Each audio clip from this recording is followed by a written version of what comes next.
चलिए शुरुआत करते हैं आज के हमारे इस सेशन को। तो सबसे पहले आप सभी लोगों को मेरी ओर से जय हिंद। आज की ये जो हमारी क्लास है ये पाइप्स एंड सिस्टम्स की पांचवी क्लास है, यानी पाइप और टंकी की ये पांचवी क्लास है और इसमें हमको डिस्कस करना है मिसलेनियस प्रॉब्लम्स यानी विविध पढ़ेंगे। किसी भी चैप्टर के अंदर विविध जो है वो आखिरी पार्ट होता है, यानी आज हमारा ये टॉपिक कंप्लीट हो जाएगा और विविध के अंदर जितनी भी चीजें उस चैप्टर में छूट रही होती हैं उन सब को विविध में कवर कर लिया जाता है, यानी अलग अलग तरीके के और जो सवाल हो सकते हैं उन सब को हम विविध में कवर कर लेंगे। ठीक है, तो चलिए शुरुआत करते हैं और सीधे देखते हैं कि विविध के अंदर हमें किन किन चीजों को देखना है।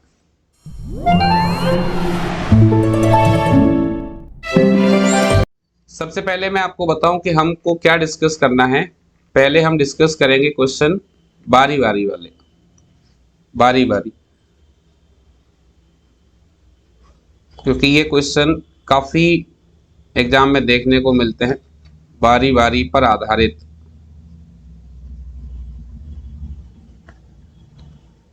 अब बारी बारी का मतलब क्या है इसको इंग्लिश में बोलते हैं अल्टरनेट।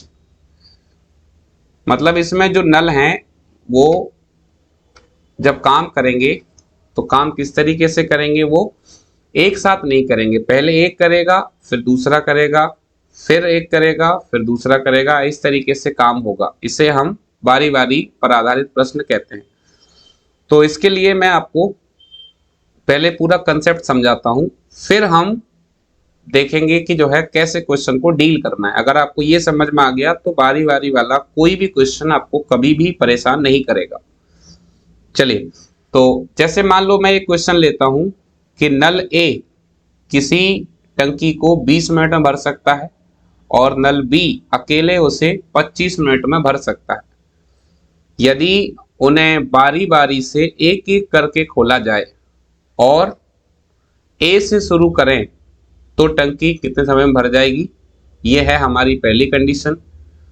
दूसरी है अगर बी से शुरू करें तो टंकी कितने समय में भर जाएगी। क्वेश्चन जो आपसे पूछा जाएगा ज्यादातर कंडीशन 1 पे आता है, ए से शुरू करते हैं, लेकिन कभी कभी ऐसा देखने को मिलता है कि दूसरी कंडीशन भी आ जाती है। तो आप समझिए क्या करेंगे हम, ये जो संख्या है 20 और 25, इसका एलसीएम लेंगे। एलसीएम कितना आ जाएगा, एलसीएम आएगा 100। 20 से 100 में भाग देंगे कितनी बार जाएगा, 5 बार। 25 से देंगे 4 बार। ये पैटर्न हम अभी तक फॉलो करते आए हैं।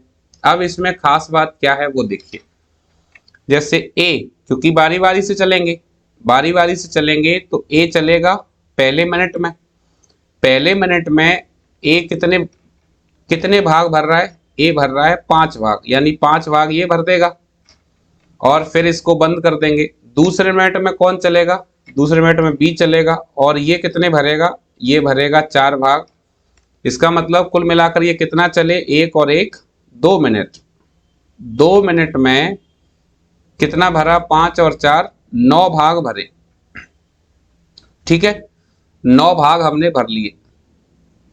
अब आप देखो बारी बारी से चल रहा है तो ये इसी तरीके से चलता जाएगा। पहले 2 मिनट में 9 भाग, फिर अगले 2 मिनट में 9 भाग, फिर अगले 2 मिनट में 9 भाग, इसी तरीके से ये आगे बढ़ेगा।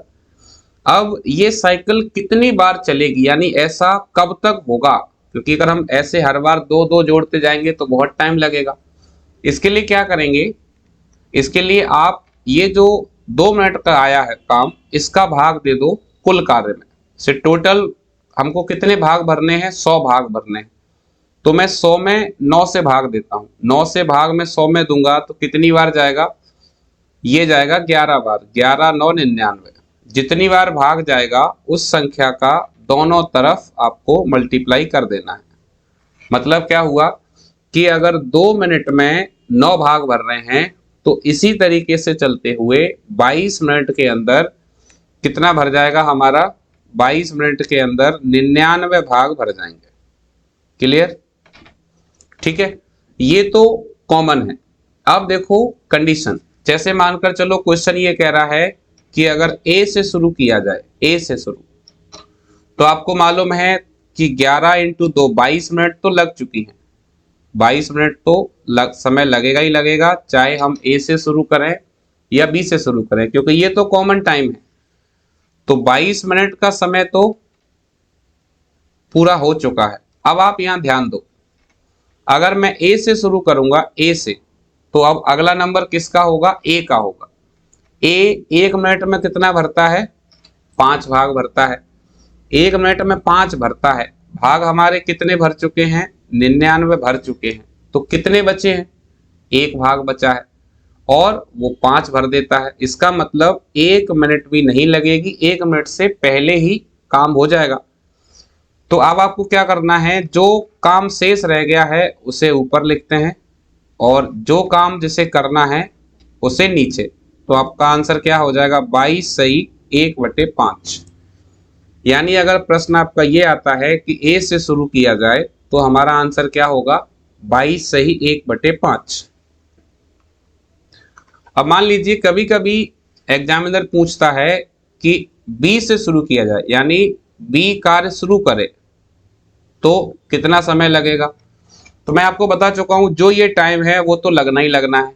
तो 22 मिनट का समय तो कॉमन टाइम है, ये तो लगेगा ही लगेगा। अब आप देखिए कितना पोर्शन रह गया है, कितना काम रह गया है। 100 में से 99 हो चुके हैं, 1 रह गया है, तो जो रह गया है उसे ऊपर लिखेंगे। अब जो काम जैसे 1 रह गया है, अब ये करना किसको है? बी को करना है। जिससे शुरू करते हैं उसी को जो है करना होता है, जैसे ही इंटरवल पूरा होता है उसके बाद। तो बी एक बार में कितना करता है? 4, तो नीचे 4 आ जाएगा। तो आंसर क्या होगा? 22 सही 1/4। तो ऐसे क्वेश्चन जब आपको एग्जाम में मिलें तो आपको एक बात का ध्यान रखना है कि शुरुआत किससे करा रहा है। शुरुआत अगर ए से करा रहा है और मान लो यही क्वेश्चन है तो आंसर क्या होगा? 22 सही 1/5। और इसी प्रश्न में अगर मैं बी से शुरू करूंगा तो मेरा आंसर क्या होगा? 22 सही 1/4। तो ये मैंने एक एग्जाम्पल लिया है जिसके माध्यम से मैं आपको ये समझाने का प्रयास कर रहा हूं कि क्वेश्चन किस तरीके से सेट किया जाता है। अब जब हम क्वेश्चंस को सॉल्व करेंगे तो केवल एक ही चीज बदलेगी, क्या? कि वैल्यू चेंज होंगी। तो वो हम कर सकते हैं। मेन चीज होती है कंसेप्ट, वो हमें समझ में आना चाहिए। और मेरे ख्याल से आपको ये बात समझ में आई होगी। ठीक है, अब अगर ये बात आपको समझ में आई है तो अब हम क्वेश्चंस देख लेते हैं जो बारी बारी से पूछे गए हैं एग्जाम्स में। और इसके अलावा और भी क्वेश्चंस हम देखेंगे जो मिसलेनियस क्वेश्चंस हैं। ठीक है, तो अब सीधे शुरुआत करते हैं पहले क्वेश्चन से। पहला क्वेश्चन देखिए आप, 2 नल ए तथा बी एक टंकी को क्रमशः 6 मिनट तथा 7 मिनट में भर सकते हैं। ए से आरंभ करते हुए, किससे आरंभ कर रहा है? ए से। जैसे मैंने आपको बताया था कि ज्यादातर क्वेश्चंस में शुरुआत किससे करते हैं? ए से करते हैं। और यहां पर भी ये क्या कह रहा है? ए से आरंभ करते हुए प्रत्येक नल को बारी बारी 1 मिनट के लिए खोला जाता है। टंकी को भरने में कितना समय लगेगा? ठीक, देखिए जैसे ए कितने में भर सकता है? ए भर सकता है 6 में। बी कितने में भर सकता है? बी भर सकता है 7 में। ठीक है, अब एलसीएम लेंगे। एलसीएम कितना आ जाएगा? एलसीएम आ जाएगा 42, यानी टंकी में 42 भाग भरने हैं। 6 से भाग करेंगे तो कितनी बार जाएगा? 7 बार। 7 से करेंगे तो कितनी बार जाएगा? 6 बार। अब बारी बारी से चलाना है तो 1 और 1 2 मिनट के अंदर, 2 मिनट में कितना भर जाएगा? 7 और 6 13 भाग भरेंगे, 13 भाग। ठीक है, अब मैंने आपको बताया था कि क्या करना है। जो 2 मिनट का आपका काम निकल के आया है, इससे आप भाग दीजिए टोटल वर्क में, यानी जितने भाग हमें भरने हैं वो। तो 13 का भाग अगर मैं 42 में देता हूं तो कितनी बार जाएगा? 3 बार। जितनी बार जाए उसी संख्या का दोनों तरफ क्या करेंगे? मल्टीप्लाई करेंगे। ठीक है, 1 मिनट में इस 3 को रफ कर देता हूं, फिर से लिख देता हूं। ठीक है, जितनी बार जाएगा उसका दोनों तरफ मल्टीप्लाई, यानी अगर 2 मिनट में 13 भाग भरेंगे तो इसी तरीके से 6 मिनट के अंदर 13 × 3 कितने भरेंगे? 39 भाग भरेंगे। अब शुरू किससे कर रहे हैं? ए से। तो अब नंबर किसका आएगा? ए का आएगा। मेन बात यही है, जिससे शुरू कर रहे होते हैं, जैसे ही ये जो टाइम है ये पूरा होता है तो नंबर किसका आता है, नंबर आता है उसका जिससे शुरू कर रहे हैं। अब ए का नंबर है तो आप ये देखो कि कितना समय लगेगा, समय बराबर, और ये समय ही मुझे निकालना है, समय बराबर, तो ये 3 दूनी 6, 6 मिनट तो लग चुके हैं पूरे, ठीक है। और काम कितना हो गया, 13 × 3 39 भाग कंप्लीट हो गए, 42 में से 39 हो गए। अब कितने रह गए हैं, 3 रह गए हैं, जो रह गए हैं उसे ऊपर लिखेंगे और जिसको करना है उसे नीचे लिखेंगे। तो आंसर कितना मिल जाएगा मुझे, 6 सही 3/7 मिनट, 6 सही 3/7। ऐसा ऑप्शन में कहां पर है, ऑप्शन सी, तो आंसर क्या हो जाएगा, ऑप्शन सी। अब अगर इसे बी से शुरू कराना होता तो मुझे लगता है कि आप उसे भी कर देते। क्या करते, उसमें नीचे 6 आ जाता, 3/6 यानी 1/2 हो जाता वो, तो वो 6.5 मिनट हो जाता, ठीक है। तो ऐसे क्वेश्चन में आप ध्यान रखिएगा कि उसने शुरू किससे किया है, ठीक। और आप प्रैक्टिस कीजिएगा, क्योंकि देखो प्रैक्टिस ही वो चीज है जो आप ज्यादा से ज्यादा कर सकते हो और अपने आप को बेहतर से बेहतर बना सकते हो। जितने क्वेश्चन आपको मिले सबको लगाइए और हर टॉपिक पर अपनी ऐसी कमांड रखिए कि कोई कंफ्यूजन ना रहे, कोई डाउट ना रहे, और ये सिर्फ प्रैक्टिस से हो सकता है। तो जितना प्रैक्टिस आपसे बन सकता है उतना कीजिए, क्योंकि आने वाले समय में बहुत सारे एग्जाम्स आपको देने हैं, तो उसके लिए जितना मेहनत और जितनी प्रैक्टिस आपसे बन सकती है उतनी कीजिए, ठीक है। अगला क्वेश्चन लेते हैं, नंबर 2। पानी से भरी 12 बाल्टियों से एक टंकी भरी जा सकती है, जबकि प्रत्येक बाल्टी में 13.5 लीटर पानी आता है। इस टंकी को 9 लीटर क्षमता की कितनी बाल्टियां भर सकती हैं? आप देखिए, एक टंकी है जिसे 12 बाल्टियों से पूरा भर देते हैं, एक बाल्टी में 13.5 लीटर पानी आता है। अब कुछ समय के लिए आप ऐसा मानिए कि मेरे पास एक बाल्टी है और उसमें 10 लीटर पानी आता है, ठीक है। समझिए, जिससे क्या है आपको ये आसानी होगी समझना। एक बाल्टी है जिसमें 10 लीटर पानी आता है और मैंने ऐसी 6 बाल्टियों से एक टंकी को भरा, तो टंकी में कितना पानी आएगा टोटल, 60 लीटर। यस और नो, यस। तो 60 लीटर पानी उस टंकी में आएगा। ये मैंने कैसे पता किया, ये मैंने क्या किया, मेरी एक बाल्टी की क्षमता कितनी है और कितनी बाल्टियां जो है मैंने उसमें डाली हैं उसका मल्टीप्लाई किया, तो क्षमता आ गई मेरे पास कि उसमें कितना पानी आया है। अब हम इस प्रश्न पे आए, तो इस प्रश्न में आप देखिए यहां पर भी तो कुछ ऐसा ही हो रहा है। यहां पर क्या कह रहा है, एक बाल्टी की क्षमता कितनी है 13.5 और कितनी बाल्टी है 12 बाल्टी। तो आप टंकी की क्षमता निकालो, टंकी की क्षमता, क्षमता कैसे आएगी, 12 का मल्टीप्लाई करेंगे 13.5 से, ठीक। अब अगर मैं क्षमता अलग से निकालूंगा तो थोड़ा सा टाइम लगेगा। अब वो क्या चाह रहा है कि ये जो टंकी है उसे हम 9 लीटर की बाल्टी से भरें, तो क्षमता जो भी आएगी वो यहीं से आ जाएगी। अब वो क्या चाहता है कि 9 लीटर वाली अगर बाल्टी हो तो कितनी बाल्टियों से भरा जा सकता है। आप देखो, पहले आपकी जो बाल्टी है उसमें 13.5 लीटर पानी आता है और अब जो बाल्टी आप ले रहे हो उसमें 9 लीटर पानी है। इसका मतलब पानी कम आ रहा है। पानी अगर कम आएगा तो बाल्टियों की संख्या ज्यादा रहेगी, पानी अगर ज्यादा होता तो बाल्टियों की संख्या कम रहती, और ये स्वाभाविक सी बात है, मतलब इसमें ऐसा कुछ नहीं है जो आपको परेशान करे, ठीक है। तो क्या करना है, ये क्षमता आ गई। अब आपको जिस बाल्टी से भरना है उस बाल्टी का भाग दे दो। जैसे 9 वाली बाल्टी से भरना है तो 9 से भाग। बस अब इसको सॉल्व करना है। सॉल्व करेंगे, यहां से सबसे पहले पॉइंट हटाओ, पॉइंट हटाएंगे तो 0। अब मैं इसे कैंसिल कर रहा हूं, 45 से काट देते हैं, 45 से काटेंगे, 45 दूनी 90, 45 दिया 135। अगर किसी को 45 से काटने में दिक्कत आए तो वो 9 से भी काट सकता है या 3 से भी काट सकता है, जैसे भी आपको सहूलियत रहे, ठीक है।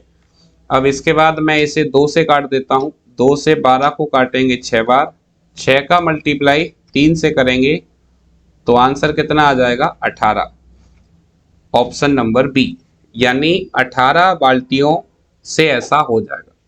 तो बहुत सीधी सी बात है, अगर आपको कभी ऐसा क्वेश्चन मिलता है तो आप क्या कीजिए, आप पहले क्षमता निकाल लीजिए। वो कैसे आएगा, कितनी बाल्टी और कितनी धारता, मतलब एक बाल्टी की कितनी कैपेसिटी, उसका मल्टीप्लाई करो और उसके बाद जिस बाल्टी से आपको भरना है उससे डिवाइड कर दो, आपका आंसर आ जाएगा। ठीक है, ओके। अगला क्वेश्चन देखिए, नंबर 3 क्या कह रहा है, डी व्यास वाले एक पाइप के द्वारा कोई पानी की टंकी 40 मिनट में खाली की जा सकती है, तो 2D व्यास वाले पाइप को उसे खाली करने में कितना समय लगेगा। जैसे आपको मालूम है कि कोई भी पाइप जो है, पाइप वो किस शेप में होता है, उसका आकार क्या होता है, वो होता है बेलन, बेलन। और पानी, बेलन, एक मिनट में ठीक से लिख देता हूं, क्या होता है, बेलन होता है। ठीक है, बेलन। और बेलन जो है, पानी जब जो निकाला जाता है वो हमेशा आयतन से निकलता है, तो बेलन का आयतन क्या होता है, बेलन का आयतन होता है पाई आर स्क्वायर एच। ठीक है, अब जैसे जब व्यास डी है तो उस समय त्रिज्या आर होगी, और त्रिज्या अगर आर है तो उस समय टाइम कितना लग रहा है, 40 मिनट, 40 मिनट। ठीक है, अब वो कह रहा है कि त्रिज्या को 2D करें, यानी दोगुना करें। त्रिज्या दोगुना करोगे तो निश्चित सी बात है कि वो, सॉरी, व्यास को दोगुना करें, व्यास को दोगुना करेंगे तो 100% त्रिज्या भी दोगुनी होगी, क्योंकि जब आप व्यास दोगुना करोगे तो त्रिज्या अपने आप दोगुनी होगी। तो अगर मैं त्रिज्या दोगुनी करता हूं तो क्या हो जाएगा, पाई, अब आर का हो जाएगा 2r, क्योंकि डी अगर 2D हुआ है तो आर 2r हो जाएगा। स्क्वायर करेंगे इसका, स्क्वायर एच बराबर कितना लगेगा टाइम। ठीक है, तो आप देखो इसको अगर मैं सॉल्व करूं तो 2 का वर्ग 4 हो जाएगा, ये मुझे मिलेगा 4 pi R square H, pi R square H. अब आप ध्यान दीजिए कि जब पाई आर स्क्वायर एच था, यानी जब व्यास डी था और त्रिज्या आर थी, तब टाइम कितना लग रहा था, 40 मिनट। और अब जो मेरा जब मैंने 2D किया, इसको व्यास को दोगुना किया और त्रिज्या दोगुनी हुई, तो अब जो मेरी कैपेसिटी आ रही है वो कितनी आ रही है, 4 पाई आर स्क्वायर एच, यानी पहले वाले से 4 गुना हो गई। आपको मालूम है जैसे क्षमता बढ़ती है तो समय घटता है, क्योंकि क्षमता का उल्टा समय होता है। ये हमने टाइम एंड वर्क में पढ़ा था, एफिशिएंसी और टाइम। तो क्षमता का उल्टा समय होता है, यानी अगर क्षमता 4 गुनी बढ़ी है तो समय 4 गुना कम हो जाएगा। तो अब समय कितना लगेगा, जो पहले लग रहा था उससे 4 गुना कम लगेगा। तो पहले कितना लग रहा था, पहले लग रहा था 40, 4 गुना कम लगेगा, तो 4 से भाग देंगे 40 में, आंसर कितना आ जाएगा, आंसर आ जाएगा 10 मिनट, ऑप्शन नंबर बी। ये तो हुआ इस क्वेश्चन को हल करने के लिए कंसेप्ट। अब आप जो है इसको सीधे अगर समझना चाहते हो बहुत कम टाइम के अंदर, तो आप एक बात ध्यान रखिए, ऐसा कोई भी क्वेश्चन आता है जिसमें त्रिज्या को दोगुना किया जाए या व्यास को दोगुना किया जाए, तो ये सारे काम आयतन पे होते हैं, और जब आप आयतन निकालोगे तो वर्ग होगा। तो सीधे सीधे आप क्या करो, जैसे डी है तो मैंने त्रिज्या 1 मानी, त्रिज्या पहले 1 है, दुगनी करेंगे तो 2 हो जाएगी। ठीक है, ये मतलब अगर मुझे शॉर्ट करना हो तो ऐसे कर सकते हैं। अब मुझे मालूम है कि इसका वर्ग होता है, तो 1 का वर्ग 2 का वर्ग, 1 का वर्ग कितना होगा, 1 होगा, 2 का वर्ग कितना होगा, 4 होगा। तो जब 1 बराबर 40 है तो 4 बराबर कितना होगा, 4 बराबर हो जाएगा 10 मिनट, क्योंकि जब उसकी क्षमता 1 थी तब वो समय कितना ले रहा था, 40 मिनट ले रहा था। जब क्षमता 4 गुनी हो गई तो समय भी 4 गुना घट जाएगा, आंसर कितना आ जाएगा, 10 मिनट। तो आपको क्या करना है, आप इसे इस तरीके से भी कर सकते हो, यानी अगर डायरेक्ट आपकी प्रैक्टिस इस पर रहेगी तो आप इसे कम टाइम के अंदर सॉल्व कर सकते हो। ठीक है, आई बात समझ में? अगर नहीं आई हो तो आप इसे पूछ सकते हो। ठीक है, और बाद में चाहो तो, चूंकि रिकॉर्डेड क्लास रहेगी ये, तो आप इसे बाद में भी देख सकते हो, यूट्यूब पर ये आपको फिर से मिल जाएगी। ठीक है, चलिए और आगे बढ़ते हैं अगले क्वेश्चन की तरफ।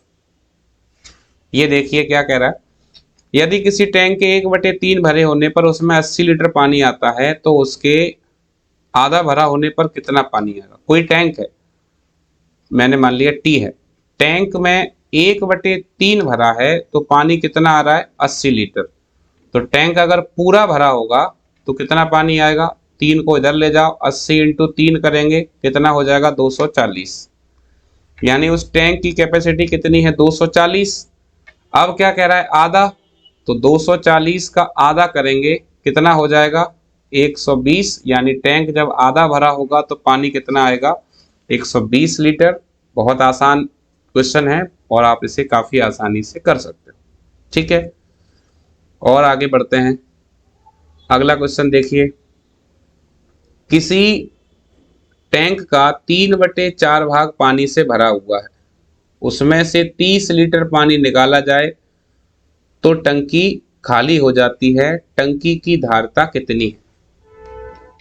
ठीक है, कितना भरा है टंकी का भाग आप वो देखो, जैसे टी फॉर टैंक, टंकी का 3/4 भाग भरा हुआ है जो किसके बराबर है 30 लीटर के बराबर। ठीक है, अगर उसमें से 30 लीटर पानी निकाल लें तो पूरी की पूरी टंकी खाली हो जाती है, इसका मतलब 3/4 बराबर है 30 के। अब क्या करेंगे, कैंसिल करो, 3 से 30 को काट देते हैं 10 बार, 4 को यहां ले जाएंगे तो टी की वैल्यू कितनी आ जाएगी, टी की वैल्यू आ जाएगी 10 × 4 40 लीटर। तो उस टंकी की धारता कितनी आ जाएगी 40 लीटर, ऑप्शन नंबर सी। तो ऐसे क्वेश्चन काफी आसान क्वेश्चन होते हैं, और ऐसा नहीं है कि पूरा का पूरा पेपर ही टफ आता हो, आसान क्वेश्चन भी आते हैं, एवरेज क्वेश्चन भी आते हैं और टफ क्वेश्चन भी आते हैं, पूरा का पूरा एक कॉम्बिनेशन रहता है, एक सेट रहता है। ठीक है, तो ऐसे क्वेश्चन आएंगे तो हम काफी कम समय में उसे कर सकते हैं। ठीक, अगला देखो नंबर 6,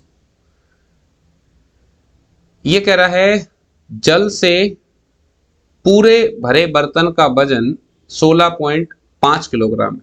जब बर्तन, अब देखो यहां पर थोड़ा सा ये इशू आ रहा है कि हिंदी में तो यहां लिखा है 1/4 और इंग्लिश में लिखा है when the vessel is half full, half full. ठीक है, अब कभी कभी आपको ऐसा एग्जाम में देखने को भी मिल सकता है कि हिंदी में कुछ और लिखा हो और इंग्लिश में कुछ और लिखा हो, तो ऐसे में हमेशा ये सलाह दी जाती है कि जो इंग्लिश वर्जन है उसी को आप मानकर चलें। ठीक, तो मैं ये मानकर चल रहा हूं कि बर्तन कितना भरा हुआ है, आधा भरा हुआ है। जब ये आधा भरा हुआ है तो इसका वजन कितना है 5.25 किलोग्राम। देखिए, तो अगर बर्तन आधा भरा हुआ है तो उसमें 5.25 किलोग्राम आता है। खाली बर्तन का वजन क्या है ये आपको बताना है। तो आप ये देखो, जैसे बर्तन है तो बर्तन को मैं बी मान रहा हूं, कुछ भी मान सकते हैं, बी मान सकते हैं, एक्स मान सकते हैं। ठीक है, जब ये बर्तन आधा भरा है, आधा, तो इसमें कितना पानी आता है 5.25 किलोग्राम। तो अगर ये बर्तन पूरा भरा होता, अगर ये बर्तन पूरा भरा होता तो इसमें कितना पानी आता, इसका मल्टीप्लाई कर देंगे तो कितना हो जाएगा ये 10.5 किलोग्राम। यानी बर्तन के अंदर जो पानी का भार है या पानी का जो वजन है वो कितना है 10.5 किलोग्राम। और ये कह रहा है कि जब जल से बर्तन पूरा भरा हो तो उसका वजन कितना है 16.5 किलोग्राम। 16.5 किलोग्राम है जल से भरे हुए बर्तन का, और हम देख रहे हैं कि उसमें जल का वजन कितना है 10.5। तो हमें क्या बताना है, खाली बर्तन है ना, खाली बर्तन। तो क्या करेंगे 16.5 में से 10.5 माइनस कर दो आप, तो खाली बर्तन का कितना वजन आ जाएगा, खाली बर्तन का वजन आ जाएगा 6 किलोग्राम। 6 किलोग्राम, ऑप्शन में देखो 1.2 किलोग्राम, सॉरी 1.5, 2, 2.5 और तीनों में से कोई भी सही नहीं है। हमारा आंसर क्या हो जाएगा, ऑप्शन डी क्योंकि आंसर क्या आना चाहिए, 6 किलोग्राम। ये कब है, जब मैं इस क्वेश्चन को करता हूं कितना मानकर, हाफ मानकर, 1/2 मानकर। अब 1/4 मानकर करेंगे तो रिजल्ट कुछ और होगा। लेकिन मैंने आपको जैसा बताया, कभी अगर हिंदी इंग्लिश का कंफ्यूजन आए तो मैं फिर से आपको ये कहता हूं कि आप इंग्लिश वर्जन को ही सही माने, क्योंकि एग्जाम में ऐसा आपको पर्टिकुलरली बताया जाता है। ठीक है, कभी ऐसा कंफ्यूजन आए तो उसका ध्यान रखें। ओके, आखिरी क्वेश्चन है, इसे ध्यान से देखिए। एक पाइप किसी टंकी को 40 मिनट में खाली कर सकता है। तो मैंने मान लिया ये पाइप है ए और ये खाली कर देगा 40 मिनट में। एक दूसरे निकासी पाइप का व्यास इस पाइप के व्यास का दोगुना है। तो आप ध्यान दीजिए, हमने अभी थोड़ी देर पहले ही एक क्वेश्चन किया था जिसमें एक पाइप जो है जिसका व्यास डी था वो 40 मिनट में खाली कर रहा था, और फिर क्वेश्चन ये था कि अगर व्यास को 2D कर दिया जाए तो कितने में खाली करेगा। आप देखिए थोड़ा सा, अगर हम बैक आए तो ये रहा क्वेश्चन। जब व्यास डी था तो खाली होने में कितना टाइम लग रहा था, 40 मिनट। जब 2D है तो कितना लगेगा वो आपको निकालना था। तो हमने क्या आंसर निकाला था, 10 मिनट। तो अब क्या है, यहां पर इस क्वेश्चन में मुझे वो करना नहीं पड़ेगा, मैं सीधे वो वैल्यू ले सकता हूं। ठीक है, दूसरे निकासी पाइप का व्यास दोगुना है तो ये दूसरा वाला कितने में खाली कर देगा, 10 मिनट में। क्यों, क्योंकि मैं आपको समझा चुका हूं अभी थोड़ी देर पहले। अब क्या करेंगे, एलसीएम ले लो। 40 और 10 का एलसीएम कितना आ जाएगा, 40 आ जाएगा। अब 40 से भाग देंगे तो 1, 10 से देंगे तो 4। यानी अगर ये दोनों मिलकर खाली करते हैं तो कितना खाली होगा एक बार में, 1 और 4 5। एक और बात यहाँ पर थोड़ा सा आप ये देखिए कि अगर हम टंकी को खाली कर रहे होते हैं तो उसे माइनस में लिखना है, -1 और -4। माइनस यूज किया जाता है खाली करने के लिए। तो 1 और 4 5 भाग खाली हो रहे हैं 1 मिनट के अंदर। तो इस तरीके से 40 भाग खाली होंगे हमारे कितने, 8 मिनट के अंदर। तो correct answer option number A, 8 minute. अब जैसे चूंकि मैं इसको पहले करा चुका हूं इसलिए क्वेश्चन कम टाइम में हो गया, अदरवाइज तो पहले मुझे वो निकालना पड़ता कि व्यास दोगुना होने पे कितना टाइम लगेगा, और उसके बाद फिर क्वेश्चन को हम आगे ले जाते। ठीक है, तो इसी के साथ आपका ये जो चैप्टर है पाइप और टंकी ये कंप्लीट होता है। तो मैक्सिमम जो क्वेश्चंस आपको देखने को मिलेंगे वो यही मिलेंगे जो हमने क्लास में कवर किए हैं, इसके बाहर कुछ नहीं जाएगा। और आपका काम है प्रैक्टिस करना। हमसे जो बेस्ट हुआ वो हमने आपको यहाँ पर कराने की कोशिश की। तो अब आपसे मुलाकात होगी अगली क्लास में एक नए चैप्टर के साथ। तब तक आप पढ़ते रहिए, मेहनत करते रहिए और प्रयास कीजिए कि अगली बार हम जरूर सफल हों। एक बार फिर से आप सभी लोगों को बहुत बहुत धन्यवाद क्लास से जुड़ने के लिए, और आप सभी को मेरी ओर से जय हिंद। Thank you.